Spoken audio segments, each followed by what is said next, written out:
विण दोघातली ही तुटेना मालिकेच्या आजच्या भागामध्ये आपण पाहत आहोत.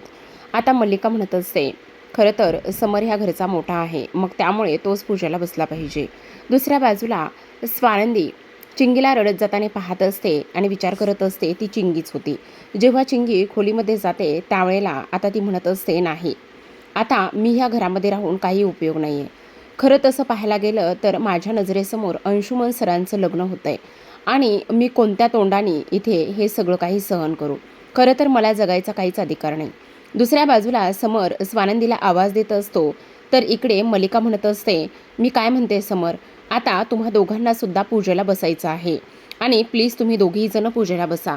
मग समर स्वानंदीकडे जातो आणि म्हणत असतो, स्वानंदी मॅडम काय करताय तुम्ही? गुरुजी आणि त्याचबरोबर काकू आपल्या दोघांना सुद्धा पूजेला बसायला बोलवत आहेत.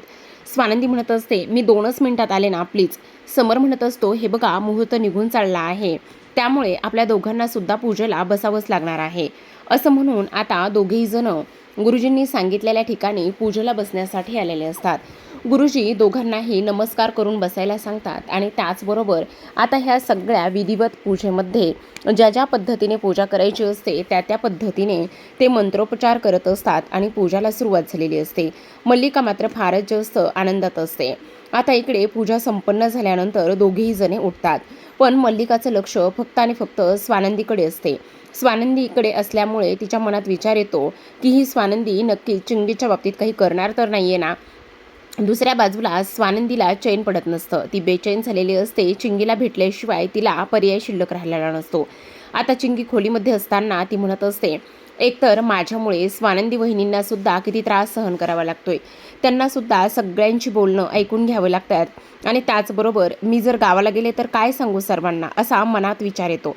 आणि त्यानंतर तिथेच बऱ्याच अशा पेनकिलर असतात त्या ती घेते आणि हातावर एकदमच खूप साऱ्या घेतल्यानंतर आता विचार करत असते, मी स्वतःला संपवून टाकते. मी जगून तरी काय करू? आणि त्याचसोबत इकडे मी अजिबात चांगली नाही आहे. माझ्यामुळे इतर सर्व लोक त्रासात आहेत. अंशुमन सरांना सुद्धा सगळ्यांचं बोलणं खावं लागते. तेवढ्यातच स्वानंदी चिंगीच्या खोलीजवळ आलेली असते. दरवाजा वाजवते पण दरवाजा आतून बंद असतो. मग धक्का देण्याचा प्रयत्न करत असते. मग आता चिंगी दरवाजा का बरं उघडत नाही हा प्रश्न स्वानंदीला पडतो. स्वानंदी मात्र आता सगळं काही बळ एकवटते आणि त्यानंतर जोरातच दरवाजाला धक्का दिल्यानंतर दरवाजा उघडला जातो. इथे चिंगी आता स्वानंदीकडे पाहते. जेव्हा पाहते तेव्हा तिच्या हातामध्ये असलेल्या एवढ्या सगळ्या काही गोळ्या पाहिल्यानंतर स्वानंदीच्या पायाखालची जमीनच सरकते. मग स्वानंदी कसलाच विचार करत नाही आणि तिच्या हातावर एक उलटी चापट मारते आणि त्यानंतर त्या सगळ्या गोळ्या खाली जमिनीवर पडतात. आणि त्यानंतर स्वानंदी म्हणत असते, काय चाललंय चिंगी हे तुझं? तू आत्ता काय करत होतीस? तेव्हा चिंगी रडायला लागते. चिंगी मात्र काहीच बोलत नाही. तेव्हा स्वानंदी म्हणत असते, हे बघ, मला जे काही आहे ते सगळं सांग, मी तुला मदत करेन. आणि त्याहूनही सगळ्यात महत्त्वाची गोष्ट, असं कोणतीही गोष्ट तू माझ्यापासून लपवून ठेवू नकोस. बोल ना, काय झाले, बोल ना. चिंगी म्हणत असते, नाही वहिनी, तुम्ही मला का वाचवलं? मला मरू द्या. मला जगायचं नाही आहे. मी जगून काय करू? मला मरू द्यात. तुम्ही का आलात इथे? स्वानंदी म्हणत असते, VDS का? अगं, तू तुझ्या आजींना काय उत्तर देणार आहेस? आम्ही इतर सर्वांना काय उत्तरं द्यायची? आणि त्याचबरोबर तुला तुझ्या बहिणीचं स्वप्न, आजीचं स्वप्न पूर्ण करायचे म्हणून तू इथे शहरात आलीस ना. मग इथे शहरात आल्यामुळे तू अशा पद्धतीने कशी काय वागू शकतेस चिंगी? तेव्हा चिंगी मात्र रडायला लागते. स्वानंदीच्या गळ्यात पडलेली असते. स्वानंदी तिला पूर्णतः समजवण्याचं काम करते, पण चिंगी मात्र समजत नाही. आणि त्याचबरोबर ती म्हणत असते, नाही वहिनी, तुम्ही मला वाचवून खूप मोठी चूक केली. मला नव्हतं वाचवायला पाहिजे. तुम्ही का वाचवले? मला मरायचे. हे बघ, तुला काय होतंय? कोणी काही बोललंय का? तुला कोणी काही प्रेशर केलंय का? काय झाले? कसला त्रास होतोय तुला? जे काही आहे ना ते सगळं काही तू मला सांगू शकतेस. बोल ना, काय झालेलं आहे? का अशी वागतेस तू? त्याचबरोबर इथे आता चिंगी म्हणत असते, नाही वहिनी, नाही, मला मात्र जगायचा काही एक अधिकार नाही. काही जरी झालं तरी मी जगणार नाही, असं सुद्धा आता इथे ती बोलत असते. मग पुन्हा एकदा ती तिला समजावते आणि म्हणत असते, हे बघ, असलं काहीही करायचं नाही, समजलं का? तू अशी ह्या सगळ्या पद्धतीने बोलण्याची हिंमत कशी काय करू शकतेस? हे सगळं काही ती इथे बोलत असते. तेव्हा ती म्हणत असते, नाही, मला काहीच नाही बोलायचे. अगं बाळा, जर तुला काही प्रॉब्लेम असेल, जर काही तुला त्रास होत असेल ना, तर सगळं काही तू इथे आमच्यासोबत शेअर करू शकतेस. तुला काय होतंय काय नाही हे सगळ्या गोष्टी तू आमच्यासोबत सांगू शकतेस, बोल ना काय झालेलं आहे तुला. तेवढ्यातच ती म्हणत असते, थांब मी तुला पाणी देते. मग स्वानंदी पाण्याचा ग्लास घ्यायला जाते, तेवढ्यातच चिंगी ते खाली जमिनीवर बेशुद्ध होऊन पडलेली असते. स्वानंदी तिला उठवण्याचा प्रयत्न करत असते, पण तोपर्यंत चिंगी बेशुद्ध झालेली असते. दुसरीकडे आपण पाहतो आता पुढची विधी सुरू होणार असते. जेव्हा पुढच्या विधीला सुरुवात होत असते तेव्हा मात्र इथे सगळेजण स्वानंदीला आवाज देत असतात, बोलवत असतात, पण स्वानंदी इथे कुठेच नसते. मग आता अर्पिता म्हणत असते, जी काही पुढची पूजा आहे ना त्या पूजेला लागणारं सगळं सामान आणि त्याचबरोबर सगळं साहित्य इथे स्वानंदीने ठेवलेलं आहे. गुरुजी म्हणत असतात, हे बघा मी काय म्हणतोय ते तुम्ही नीट ऐका, कारण इथे पूजा मुहूर्तावर होणं फार जास्त गरजेचं आहे आणि त्यामुळे तुम्ही ताबडतोब इथे कसलाही वेळ वाया घालवू नका आणि ताबडतोब पूजा करण्याचं बघा. त्याच वेळेला आपण पाहतो इकडे मल्लिका समरकडे जाते आणि समरला म्हणत असते, अरे काय चाललेलं आहे, आणि त्याहूनही सगळ्यात महत्त्वाची एक गोष्ट मला सांग, हे सगळेजण कुठे आहेत आणि तू अशा पद्धतीने कसा काय वागू शकतोस तेच मला काही कळत नाही आहे. कुठे आहे सगळेजण, बोल ना कुठे गेले सगळेजण. आणि त्याचबरोबर ही स्वानंदीसुद्धा कुठे गेली आहे, स्वानंदी इथे नाही आहे, मग तू मला ही सगळी गोष्ट सांगणार नाही आहेस का. तेव्हा स्वानंदीला बोलवणं समर पटकन. तेव्हा तो म्हणत असतो, अगं आता येतीलच त्या, हे बघ असं काहीही नाही आहे, थांब मी त्यांना जाऊन बघतो, इथेच कुठेतरी असतील आणि तसंही त्या मला सांगून गेल्या आहेत असं समर बोलत असतो. आता इथे दुसऱ्या बाजूला आपण पाहतो हे सगळं काही होत असताना इकडे स्वानंदी चिंगीला घेऊन हॉस्पिटलमध्ये आलेली असते. जेव्हा स्वानंदी चिंगीला घेऊन हॉस्पिटलमध्ये येते त्यावेळेला आपण पाहतो इथे आता स्वानंदी म्हणत असते, डॉक्टर प्लीज लवकरात लवकर तुम्ही चेक करा ना, ही अचानक चक्कर येऊन पडली आणि त्याचबरोबर थोडीशी टेन्शनमध्ये सुद्धा वाटते. मग आता डॉक्टर तिला ताबडतोब आतमध्ये घेतात आणि डॉक्टरांनी ताबडतोब आतमध्ये घेतल्याबरोबर डॉक्टर विचारत असतात, नेमकं काय खाण्यात आलं होतं, त्याचबरोबर इथे कसला टेन्शन आहे का. तेव्हा स्वानंदी म्हणत असते, हल्लीची मुलं कशी आहेत माहिती नाही का, तिचं वय किती, 19 वर्षाची आहे. आणि त्याचबरोबर इकडे डॉक्टर म्हणत असतात, आत्ता काही कसं काही होतंय का तुला. तेव्हा ती म्हणते, मला मळमळल्यासारखं होतंय. तेव्हा स्वानंदीला विचारत असतात, नेमकी प्रोसेस कशी कशी झाली, काय काय झालं ते जरा सांगाल का. मग आता इकडे ती म्हणत असते, तिचं काय झालं ना, तिला ना इथे माझ्याशी बोलत होती. तेव्हा आता ती म्हणत असते, वहिनी प्लीज.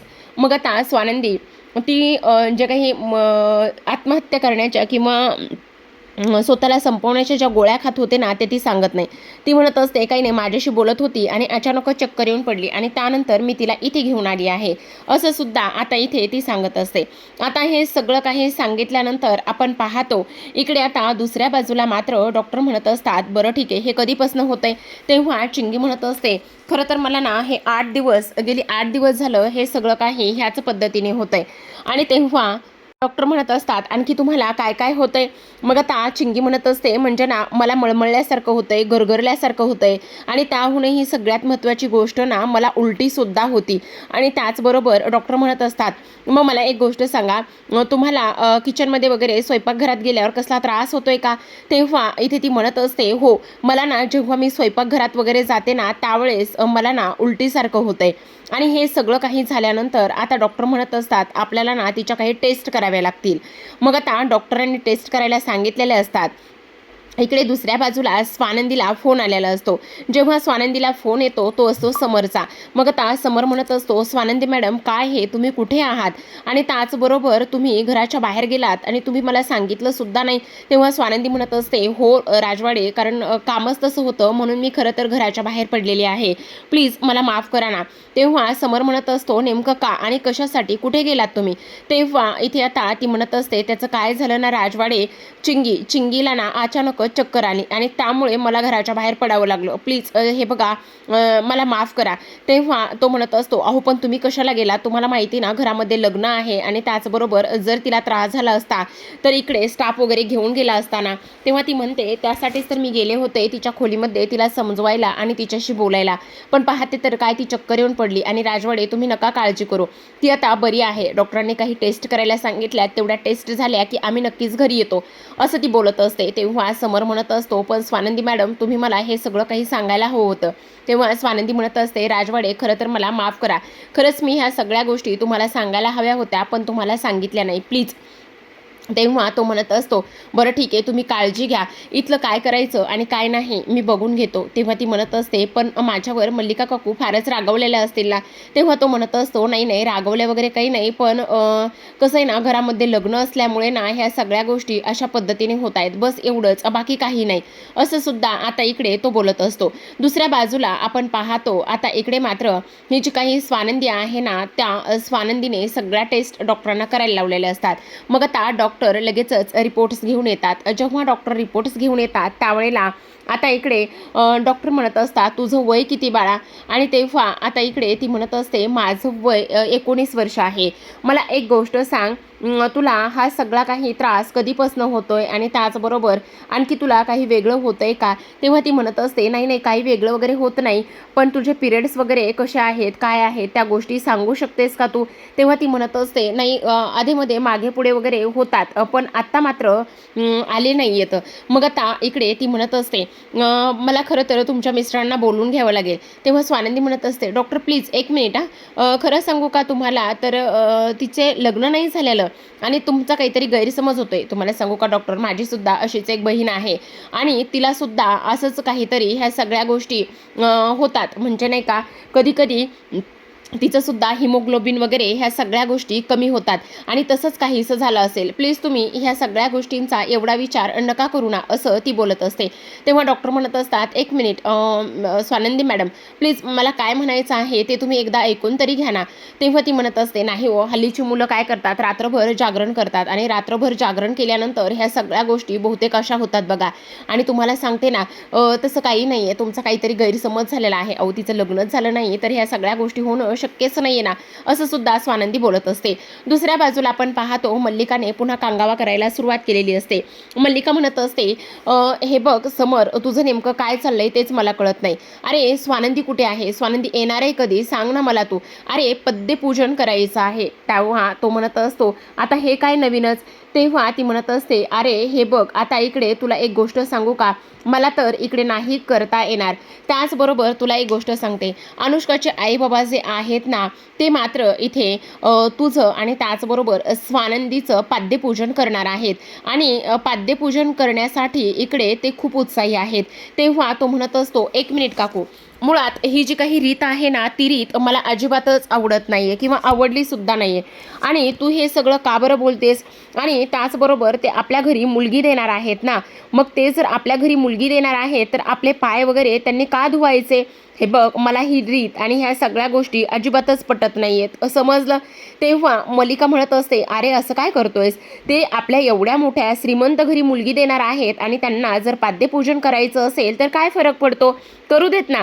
तेव्हा तो म्हणत असतो, एक मिनिट, हे बघ, त्यांनी आपलं पाद्यपूजन करावं अशी माझी मुळीच इच्छा नाहीये आणि आपण त्यांच्याकडे असा आग्रहसुद्धा करायचा नाहीये. हे बघ काकू, ते आपल्याकडे मुलगी देतात म्हणजे आपलं भाग्य आहे आणि त्याचबरोबर ह्या असल्या रीतीभाती ह्या सगळ्या गोष्टी मला अजिबातच आवडत नाहीयेत काकू. आणि प्लीज तू सुद्धा हे त्यांना अजिबातच काहीही केल्यास सांगू नकोस, असं सुद्धा आता इथे तो बोलत असतो. तेव्हा ती म्हणत असते, पण ऐक ना, हे बघ, खरं सांगू का तुला, आता इकडे अंशुमनचं सगळं काही तू आणि स्वानंदी मिळूनच करताय ना. आता तुम्ही दोघं जण हे सगळं काही मिळून करत असल्यामुळे खरं पाहायला गेलं तर इकडे तू त्याच्या बापाच्या जागीच आहेस. हे बघ काकू, त्यांना फक्त नारळ आणि मुलगी द्या म्हणून सांगावं, आपल्याला त्यांचं काहीही नको आहे. असं बोलल्यानंतर मल्लिका म्हणत असते, अरे पण समर, त्यांची इच्छा असेल तर आपण नाही कसं म्हणायचं? आणि पाद्यपूजन करणं हे सगळ्यात चांगली गोष्ट आहे ना, मग तू प्लीज असा का बरं विचार करतोयस? असं सुद्धा आता इथे मल्लिका बोलत असते. आता हे सर्व मल्लिका बोलल्यानंतर ती म्हणत असते, पण ऐक ना, ही स्वानंदी कुठे आहे? तेव्हा आता ती म्हणत असते, तो सांगत असतो, अगं स्वानंदी मॅडम कुठेही हरवलेल्या वगैरे नाहीये, त्या इथेच आहेत. अरे पण कुठे आहे? सापडली नाहीये ती आणखी. अरे अगं, त्या ना इथे दवाखान्यात घेऊन गेलेल्या आहे चिंगीला. काय? चिंगीला काय झालंय तिला? तेव्हा तो म्हणत असतो, काही नाही, तिला चक्कर आली ना त्यामुळे. अरे पण एवढा स्टाफ होता ना, मग स्टाफनी घेऊन जायचं दवाखान्यात, तिला जायची काय गरज होती? दुसरीकडे आपण पाहतो आता इकडे चिंगी म्हणत असते, डॉक्टर प्लीज काय जे आहे ना ते मला सांगा ना काय झाले ते. तेव्हा डॉक्टर म्हणत असतात, हे बघा तुम्ही ह्या पेशंटला म्हणजेच ह्यांचं नाव काय, सानिका, मग ह्यांना प्लीज बाहेर बसायला सांगता का, मला तुमच्याशी थोडंसं बोलायचं आहे. मग आता त्या चिंगीला बाहेर बसायला सांगतात, चिंगी बाहेर जाते. मग आता इकडे स्वानंदी म्हणत असते, काय झाले डॉक्टर, जे काही आहे ना ते तुम्ही माझ्याशी क्लिअर बोला, मला काहीच प्रॉब्लेम नाही आहे, जे काही आहे ना ते तुम्ही क्लिअर माझ्याशी सांगू शकता. तेव्हा डॉक्टर म्हणत असतात, हे बघा मी त्यांच्या सगळ्या काही टेस्ट चेक केल्या आहेत आणि त्यांच्या सगळ्या टेस्ट केल्यानंतर तुम्हाला एक गोष्ट सांगू का, खूपच मोठी धक्कादायक इथे रिपोर्ट्स आलेले आहेत. आणि त्याचबरोबर इकडे ती म्हणत असते, नेमकं काय आणि त्याचबरोबर काय धक्कादायक इथे रिपोर्ट्स आलेले आहेत.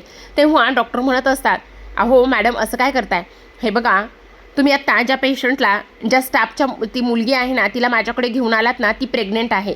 स्वानंदी म्हणत असते, अहो डॉक्टर तुमचा काहीतरी गैरसमज झाला आहे, असं काही नाही, वेड्या आहात का तुम्ही, अहो ती किती लहान आहे आणि त्याचबरोबर तुम्हाला सांगू का मी तिची एक चांगली मैत्रीण आहे, ती माझ्यापासून असल्या गोष्टी कधीही लपवत नाही आहे आणि लपवणारसुद्धा नाही आहे, तुम्हाला नक्कीच काहीतरी इथे प्रॉब्लेम आहे. तेव्हा आता इकडे दुसऱ्या बाजूला आपण पाहतो इथे मल्लिकाने पुन्हा समरचे कान खायला सुरुवात केलेली असते. ती म्हणत असते, अरे तिला लाव ना फोन, ती कुठे आहे, त्याचबरोबर कधी येणार आहे आणि त्या स्टाफसाठी एवढं सगळं करण्याची काही गरज नाही आहे. आता मला सांग, एवढं अंशुमनचं धाकट्या दिराचं लग्न आहे, त्या सगळ्या गोष्टी पाहायच्या सोडून ही त्या स्टाफसाठी तिकडे गेली आहे, काय म्हणायचं सांग बरं. मग आता तो म्हणत असतो, खरं तर मी स्वानंदी मॅडमकडून तुला स्वारी म्हणतो, प्लीज खरं तर मला माफ कर. आणि त्याचबरोबर इकडे त्यांच्याकडून मी स्वारी म्हणतो, अरे बाळा स्वारी म्हणायचा विषय नाही आहे, पण मला सांग बरं ही अशी कशी वागू शकते तेच मला कळत नाही आहे, का अशी वागते बरं ही. तेव्हा तो म्हणत असतो, हे बघ काकू ऐकून घे जरा, हे बघ त्या ज्या वागल्यात ना ते अगदी बरोबर वागल्यात, काहीही चुकीचं वागलेलं नाही आहेत. तेव्हा मात्र मल्लिका म्हणत असते, आता बघ ह्या लोकांना मी काय सांगणार आहे आणि त्यांना काय उत्तर देणार आहे. त्याचबरोबर तो म्हणत असतो, हे बघ त्या येतील लवकरात लवकर आणि तुम्ही इथे मंत्र आणि त्याचबरोबर इकडे सगळ्या विधींना वगैरे सुरुवात करायला घ्या, असं सुद्धा तो इथे बोलत असतो. आता मल्लिका म्हणत असते, मी आता मला काय करावं ना ते काहीही कळत नाही आहे, तुला सांगू मला तर फारच जास्त टेन्शन आलेलं आहे. तेव्हा समर म्हणत असतो, तुला टेन्शन घेण्याचं काही गरज नाही आहे काकू, हे बघ आपण आहोत ना, आपण लग्न लावून देऊया. आणि त्याहूनही सगळ्यात महत्त्वाची गोष्ट म्हणजे स्वानंदी मॅडमनी काही एक चुकीचं केलेलं नाही, त्यांनी जे काही इकडे केलेलं आहे ना ते अगदी बरोबर केलेलं आहे, असं सुद्धा तो इथे बोलत असतो. आता मल्लिकाला टेन्शन आलेलं असतं, नेमकं चिंगीला काय झालं असेल आणि चिंगीला हॉस्पिटलमध्ये वगैरे का बरं घेऊन गेली असेल स्वानंदी, ह्या सगळ्या गोष्टींचं आता इकडे तिला टेन्शन आलेलं असतं. दुसऱ्या बाजूला आपण पाहतो डॉक्टरांनी इथे स्वानंदीला सांगितलेलं असतं की त्या इथे प्रेग्नेंट आहेत म्हणून. आणि त्याहूनही सगळ्यात महत्त्वाची गोष्ट म्हणजे त्यांच्या आयुष्यात कोणीतरी एक पुरुष आहे. आता स्वानंदीच्या पायाखालची जमीनच सरकलेली असते. आता स्वानंदी बाहेर येते. स्वानंदी बाहेर आल्याबरोबर चिंगी म्हणत असते, काय झाले सांगा ना वहिनी, काय झाले, डॉक्टर काय म्हणाले, काय आलेले आहेत माझे रिपोर्ट, हे बघा प्लीज तुम्ही मला सांगा ना. स्वानंदी म्हणत असते, अगं काही नाही, रिपोर्ट्समध्ये कधी कधी असे प्रॉब्लेम्स वगैरे होतात, तू काळजी अजिबात करू नकोस आणि आपण ना एक काम करूया, दुसऱ्या डॉक्टरांना वगैरे हे सगळं काही जाऊन दाखवूयात, तुला काळजी वगैरे करण्याची काही गरज नाही, असं सुद्धा ती स्पष्टपणे बोलत असते. दुसरीकडे आपण पाहतो आता इकडे मल्लिका म्हणत असते, बघितलं का आई, तुम्ही बघितलं ना स्वानंदी कशी करते, अहो अंशुमनचं लग्न आहे आणि ही पोरगी सरळ सरळ इथे घरीच नाही आहे, बाहेर गेली आहे, हिला माझ्या मुलाच्या लग्नापेक्षा स्टाफचं महत्त्व आहे जास्त. तेव्हा आता इकडे आजी म्हणत असतात, हे बघ अर्पिता तू इकडे अक्षता वाटायला घे, असं म्हणून आता अर्पिता इकडे अक्षता वाटायला घेत असते. दुसरीकडे स्वानंदी म्हणत असते, हे बघ माझ्या ओळखीतले एक डॉक्टर आहेत, आपण त्यांच्याकडे जाऊया आणि ताबडतोब पुन्हा आणखी टेस्ट करूया. इथे ती म्हणत असते, ऐका ना वहिनी, तुम्ही काही जरी सांगितलं आणि कसलंही जरी रिपोर्टमध्ये काही जरी असेल ना तरी मला हा सगळा धक्का पचवण्याची माझ्यामध्ये ताकद आहे, पण प्लीज तुम्ही मला हे सगळं काही सांगा, प्लीज माझ्यापासून काही लपून ठेवू नका. आता बाहेर पडल्यानंतर इकडे आता स्वानंदी म्हणत असते, तुला काळजी वगैरे करण्याची काही गरज नाही, मी तुझ्यासोबत खंबीरपणे उभी आहे आणि त्याचबरोबर मी तुझं आणि त्याचबरोबर त्या मुलाचं लग्न लावून देते. तेव्हा ती म्हणत असते, नाही वहिनी हे होणं शक्यच नाही आहे, मी आता गावाकडे सुद्धा जाऊ शकत नाही, गावाकडे मी असं बाळ घेऊन कशी जाणार आहे, असं ती बोलते. तेव्हा स्वानंदी म्हणत असते, का नाही आपण त्या मुलासोबत तुझं लग्न लावून देऊ शकत, खरं खरं सांग. मात्र चिंगी म्हणत असते, कारण आज या बाळाच्या बाबांचं लग्न आहे. मग आता स्वानंदी तिच्याकडे पाहते आणि म्हणत असते, एक मिनिट, म्हणजे ह्या होणाऱ्या बाळाचा बाबा अंशुमन आहे, असं म्हटल्याबरोबर आता ती हो म्हणत असते तेव्हा स्वानंदीला धक्काच बसतो. तर पाहत राहा विण दोघातलीही तुटेना.